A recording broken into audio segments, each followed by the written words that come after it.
Alex Zdan is a Republican strategist, award-winning investigative journalist, and also a writer, former Republican candidate for U.S. Senate in New Jersey. He's now joining us live from Trenton, New Jersey. Mr. Zdan, some critics call this election a mini referendum for President Trump, even though he's not on the ballot. How do you view these polls?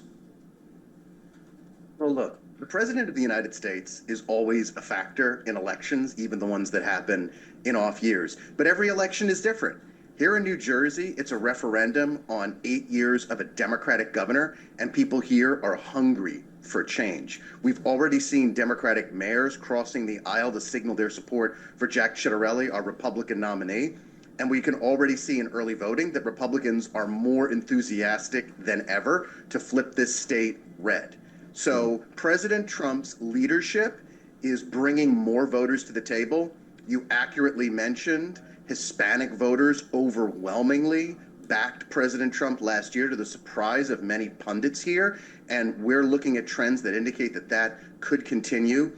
Latinos and black men could be the difference in a race here in New Jersey. Virginia, the dynamic is a little bit different because they have so many federal workers. But if you look at New York City, you would think Zohran Mamdani would spend all his time talking about Donald Trump, but he's not.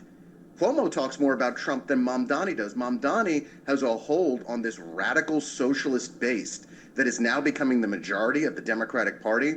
That's his key to victory, not opposition to or an alliance with President Trump. Every election is different. Every election is different indeed. But Mr. Zdan, what impact or effects do you think these polls will have on the 2026 midterm elections?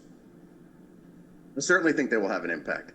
And especially if we are able to flip New Jersey red, that is going to signal a turning of the tide that could be something that could last into the midterm elections. Republicans are enthusiastic about the ability, the opportunity to hold both the Senate and the House. President Trump is obviously enthusiastic about that too.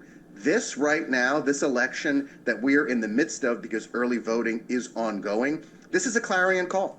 This is an opportunity for Republicans to come out and signal that President Trump's leadership has invigorated and emboldened a new generation of conservatives, a new generation of conservative leadership, and that these conservatives are activated and motivated to come out in elections, even when President Trump is not on the ballot. Mr. Zdan, finally, we've talked about New Jersey, we've talked about New York. Let's talk about California now. What's your view on the redistricting of California? Democrats are highly hopeful and confident about that. Sure, I think that Gavin Newsom, the governor over there, has worked his oily magic on the voters in that very blue state, and it seems that that proposition will pass, although we won't know until the voters actually come out. This sort of redistricting war is not something that I think the average American is going to jump on board with. The idea behind the Constitution creating these districts, the laws, the redistricting that occur, is that these districts should be competitive across the country.